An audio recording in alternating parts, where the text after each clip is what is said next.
Bismillahirrahmanirrahim. Assalamualaikum warahmatullahi wabarakatuh.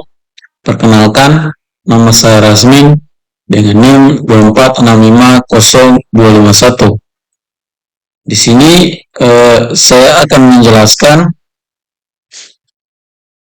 tentang pemrograman Java, yaitu kelas dalam pemrograman Java.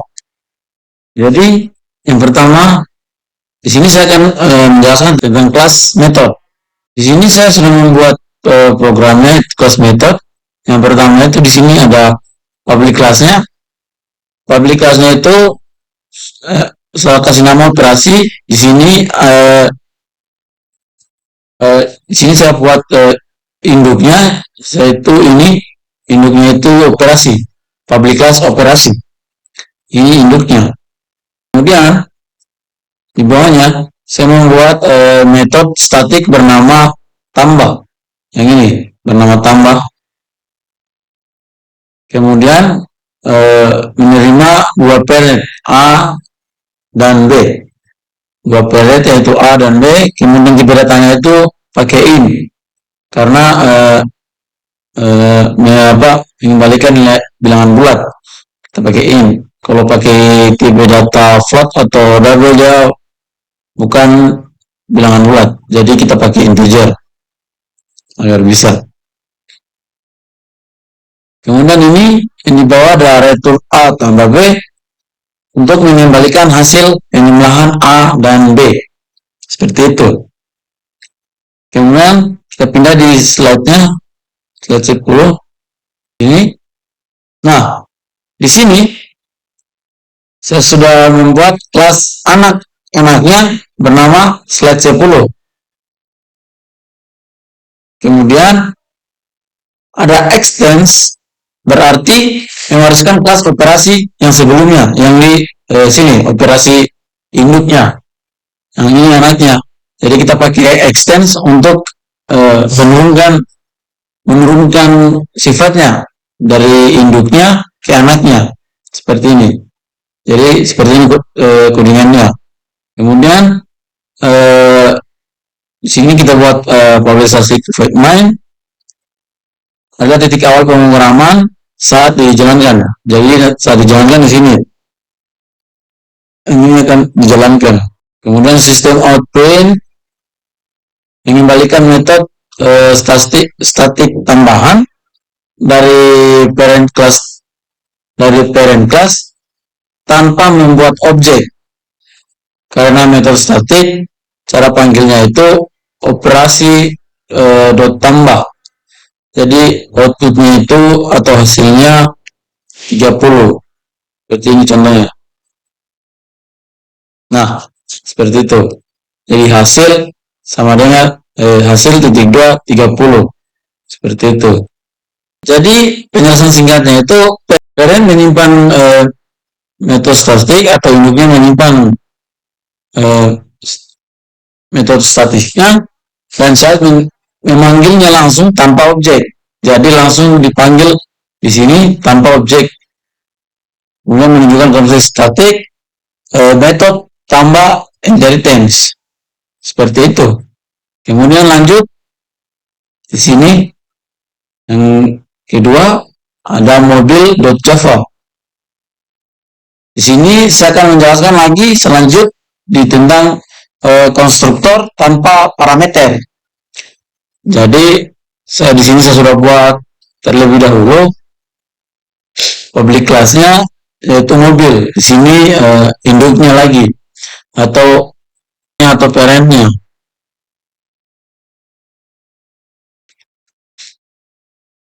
Nih sudah buat. Jadi yang pertama adalah public class mobil. Ini mendeklarasikan kelas bernama mobil. Ini adalah kelas induk atau parent dalam konsep inheritance. Kemudian di sini ada string merek, membuat variabel intens bernama merek. Tipe datanya itu kita pakai string. Variabel ini dimiliki oleh setiap objek mobil dan belum diberi nilai, jadi defaultnya 0. Kemudian di sini kita ada juga in tahun, membuat variabel dan selanjutnya bernama tahun. Tipe datanya itu kita pakai di sini integer.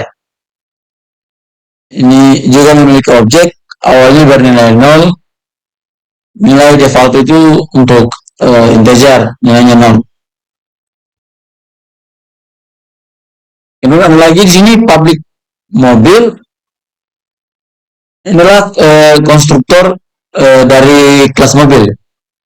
Konstruktornya yang ini untuk kelas mobil. Nama sama dengan kelas mobil. Tidak memiliki parameter konstruktor tanpa parameter. Ini akan dijalankan otomatis saat objek dibuat. Yang ini. Kemudian di sini ada mereknya itu Toyota, atau konstruktornya memberi nilai awal Toyota ke variabel merek. Ini lagi sama juga, konstruktor memberi nilai awal 2020 ke variabel tahun. Jadi tahunnya mereknya Toyota, tahunnya itu 2020, seperti itu. Udah masuk yang ini childnya atau anaknya. Sini pertama itu buat kelas anak, mobil kelasnya itu C12 extends mobil, jadi akan mewarisi dari mobil ini, makanya menggunakan extends mobil, seperti itu, harus panggilnya seperti ini. Ini extend mobil, slide 12 mewarisi semua variabel dan konstruktor dari kelas mobil yang ini. Karena parent punya konstruktor tanpa parameter, maka child bisa menggunakan langsung tanpa kode tambahan. Jadi bisa langsung panggil tanpa ada kode-kode panjang lagi, seperti itu. Kemudian di sini public static void main. Metode utamanya atau endpoint program yang akan dijalankan pertama kali yang ini. Jadi fungsinya ini untuk program bisa dijalankan. Kemudian yang ini membuat objek baru bernama M dari kelas slide 12, karena slide 12 adalah child dari mobil, maka saat objek dibuat, konstruktor mobil otomatis dijalankan. Lalu variabel merek dan tahun terisi dari konstruktor parent. Dari sini langsung terisi, terus begini seperti ini. Tidak perlu menulis ulang konstruktor di child class karena sudah dipanggil dari induknya tadi. Jadi terus lagi tulis ulang karena kita sudah tulis di sini. Dan di sini ada yang ini sistem merek tambah M titik merek. Ini menunjukkan isi variabel mereknya itu yang diwarisi dari parent. Jadi outputnya itu seperti ini, merek tambah sini kan tadi kita sudah isi di induknya itu Toyota, jadi akan otomatis merek pas panggil langsung muncul Toyota karena kita sudah tambahkan tadi. Sama juga seperti di bawah, seperti sistem output ini tahunnya akan karena kita sudah isi tadi di parentnya, pas di childnya munculnya itu 2020 karena kita sudah isi tadi, seperti itu. Jadi ringkas penjelasan singkatnya itu, parent memiliki konstruktor tanpa parameter. Jadi konstruktor mengisi nilai default kayak Toyota dan 2020 tadi, itu konstruktornya. Jadi childnya atau slide 12 ini mewarisi konstruktor tersebut. Saat objek slide dibuat itu, konstruktor mobil dan otomatis dipanggil. Jadi tidak perlu untuk mendefinisikan konstruktor lagi di child. Jadi output menampilkan nilai dari parent seperti itu. Oke, mungkin penjelasan untuk konstruktor tanpa parameter seperti itu. Kita lanjut di konstruktor dengan parameter. Tadi kan tanpa parameter, sekarang pakai parameter. Oke, kita sudah masuk di yang berikutnya, yaitu slide 13, konstruktor dengan parameter. Jadi bikin contohnya, konstruktor dengan parameter. Jadi sini ada sesudah di dalam mahasiswa, yaitu di sini sebagai induknya atau parentnya. Jadi di sini ada public class mahasiswa. Ini untuk mendefinisikan kelas induk bernama mahasiswa. Yang ini. Jadi public class mahasiswa untuk induknya. Kelas ini akan diwariskan kepada kelas anak nanti yang slide 13-nya.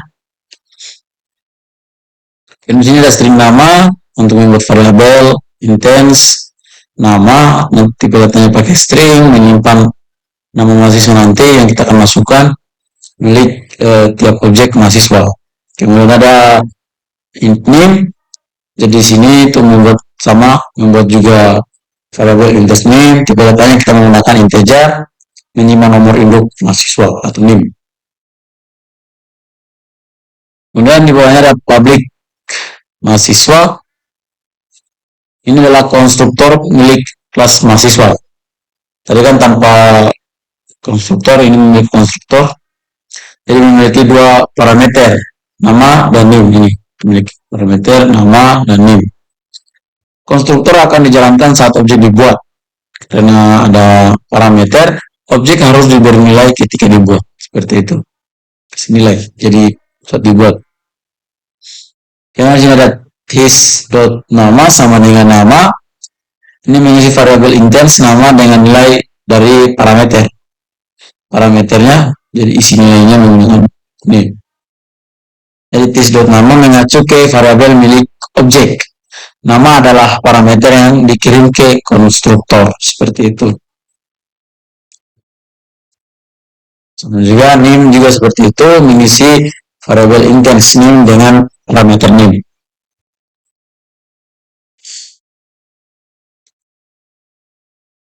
Oke, lanjut ini anaknya atau childnya di sini slide 13. Sini masuk di childnya. Yang pertama itu ada public class slide 13 extends mahasiswa, sama seperti tadi yang saya maksud. Ini kenapa menggunakan extend mahasiswa akan menurunkan sifat dari induknya tadi. Jadi mendefinisikan kelas anaknya bernama slide 13. Extend mahasiswa berarti slide 13 mewarisi variabel dari konstruktor dari mahasiswa tadi. Kemudian sini ada public slide 13 string nama, int. Jadi konstruktor memiliki kelas anak. Child memerlukan konstruktor sendiri karena parent memiliki konstruktor parameter. Seperti itu. Jadi harus tulis lagi. Terus di sini ada super nama, name. Ini memanggil konstruktor parent atau mahasiswa menggunakan super. Jadi wajib dilakukan karena konstruktor parent memerlukan parameter. Jadi mengirim nilai ke konstruktor induk supaya variabel nama dan name itu terisi. Kan sudah isinya tadi di sebelah. Jadi harus terpanggil pakai super.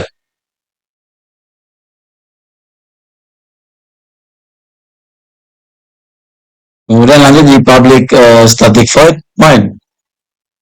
Di sini untuk metode utamanya tempat programnya itu dimulai. Jadi harus pakai public static void main.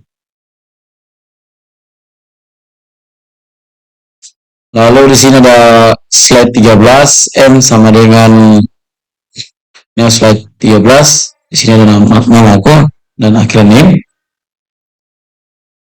Jadi membuat objek baru dari kelas slide bernama M. Jadi slide 13 diganti jadi M. Konstruktor childnya memanggil konstruktor parentnya. Ini mengisi datanya, yaitu ini contohnya datanya namanya itu name itu akhirannya 251 seperti itu. Kemudian di bawahnya menampilkan nilai nama yang diwariskan dari parent class yang ini. Jadi kan di induknya tadi kita sudah isi. Jadi yang ini. Ini panggil yang ini.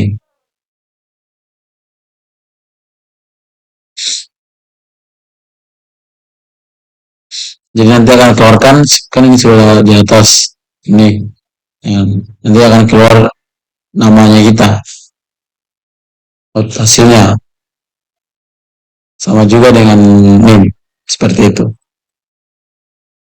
Jadi penjelasannya itu parent class memiliki konstruktor parameter. Jadi child class wajib memanggil konstruktor parent dengan super yang ini, wajib ini. Kemudian child mewarisi variabel nama dan NIM, mewarisi variabel nama dan NIM yang ini dari induknya tadi karena sudah isi nama dengan NIM. Data dimasukkan saat membuat objek. Ini data dimasukkan saat membuat objek. Output menampilkan data dari parent class yang ini tadi, yang nama dan NIM itu. Kemudian lanjut di mungkin tentang konstruktor dengan parameter mungkin sih begitu. Sekarang saya lanjut di ini yang selanjutnya, yaitu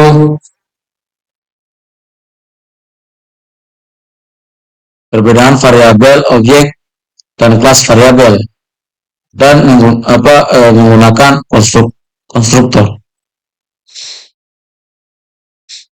Jadi ada juga induk atau parent dan child atau anaknya. Jadi ini induknya, yang ini induknya. Oke, lanjut. Jadi seperti biasa kita buat public class-nya lagi. Jadi sini kita buat data mahasiswa. Kita mendeklarasikan kelas induk bernama data mahasiswa ini. Kemudian kelas ini akan memberi variabel dan konstruktor kepada kelas nanti. Kemudian di sini juga biasa ada string nama untuk variabel objeknya, index variabelnya. Jadi setiap objek mahasiswa memiliki nama yang berbeda. Jadi kita di sini kita masukkan. Jika datanya itu kita pakai string, seperti biasa untuk teks pakai string. Kemudian integer, variabel objek untuk memiliki umur yang berbeda-beda. Jadi kita pakai int untuk angka bilangan bulat. Kemudian di sini ada static string atau kampus sama dengan layan. Jadi variabel kelasnya itu static variable, artinya itu tidak memiliki objek, tetapi dimiliki oleh kelas itu sendiri. Semua objek akan memiliki nilai kampus yang sama. Jika nilainya diubah, semua objek itu ikut berubah. Ketika saya ubah yang ini, semua objek itu berubah. Seperti itu. Jika nilainya diubah, semua objek itu berubah. Ini menunjukkan konsep kelas variabel. Jadi ketika nilai umum yang bisa ubah akan mengubah semuanya.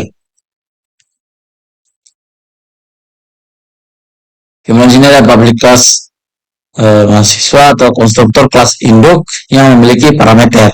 Ini parameter. Konstruktor ini dipakai untuk mengisi nama dan umur berdasarkan nilai yang dikirimkan saat objek dibentuk. Ini. Kemudian ada tis.nama, dengan nama, mengisi variabel objek nama dengan nilai yang dikirimkan oleh konstruktor. Sama juga dengan ini begitu, mengisi variabel dan ini umur maksudku. Ini umur. Oke, lanjut di slide berikutnya. Nah, ini untuk childnya seperti biasa, di atas ada public class slide 14 extends data mahasiswa. Jadi menurunkan mengambil ini turunan dari data mahasiswa atau anak dari data mahasiswa. Jadi ini data mahasiswa itu induknya. Ini anaknya. Buat lagi kelas itu. Ini adalah kelas anaknya, childnya mewarisi semua variabel dari parent, dari nama, umur, dan kampusnya tadi. Kan tanpa harus langsung, dia akan menurunkan dari induknya. Mewarisi konstruktor parent tetapi harus dipanggil manual karena konstruktor itu parameter. berparameter. Jadi harus panggil lagi. Public class 18, kita buat lagi di sini yang ini maksudku, yang ini konstruktor pada child classnya yang ini harus ada karena thread memiliki konstruktor berparameter. Dipanggil lagi. Sama juga di super umum super ini memanggil konstruktor parent menggunakan super. Ini mengirim nilai nama dan umur ke parent. Parent yang mengisi variabel objek, saya tidak perlu menulis ulang kode yang mengisi variabel tadi. Sudah ada di induknya. Jadi anaknya itu tidak perlu mengisinya, mengisi variabelnya. Kalau sini public static void main. Jadi sini seperti biasa titik awalnya itu program berjalan. Kemudian lanjut di sini aja slide 14 M1 untuk membuat objek mahasiswa pertama. Yang pertama itu data mahasiswa yang pertama itu masih M1. Tuh. Ini slide. Jadi sini ada nama Van, umurnya itu 18. Jadi membuat objek mahasiswa sama juga seperti yang di bawah, ada slide M2, neo slide, jadi ada nama, Rasmin, kemudian umurnya. Kemudian ini di bawah, ini diisi seperti ini. Ini itu menampilkan data objek M1. Jadi yang ini menampilkan datanya yang ini. Ini. Jadi ada system.println M1 nama tambah M1 umur tambah kampus. Kampus tadi kita sudah isi di inputnya. Jadi sini langsung ada nama kampusnya. Ini kampusnya itu jadi variabel kelas statik bisa dipanggil langsung tanpa objek. Seperti itu. Jadi nanti hasilnya itu seperti ini. Jadi yang kedua juga sama, yang ini ada ini kampus sama dengan budaya. Jadi hasilnya seperti ini. Hasilnya. Nah, seperti ini dia. Jadi hasilnya seperti ini. Hasilnya. Pan, Hidayat, Rasmin juga, Mas Hidayat. Setelah kampus diubah seperti ini.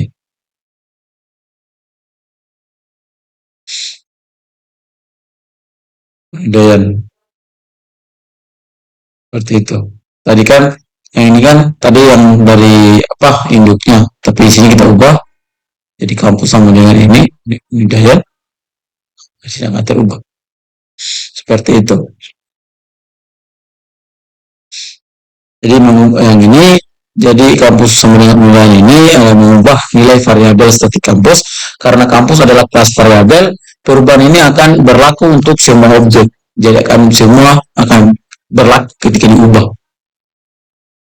Ini mengambilkan teks perubahan.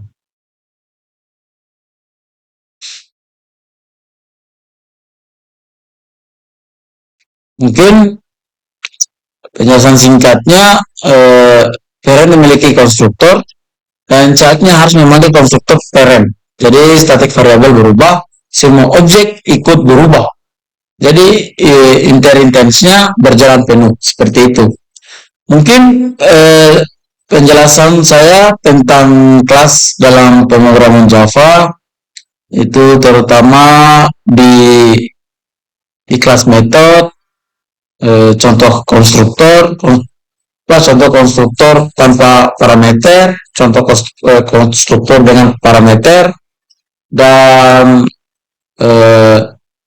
perbedaan variabel objek dan kelas variabel dan menggunakan konstruktor itu sampai sini. Mohon maaf jika penjelasan saya ada yang salah atau kurang. Saya akhir kata, wabillahi taufiq wal hidayah. Wassalamualaikum warahmatullahi wabarakatuh.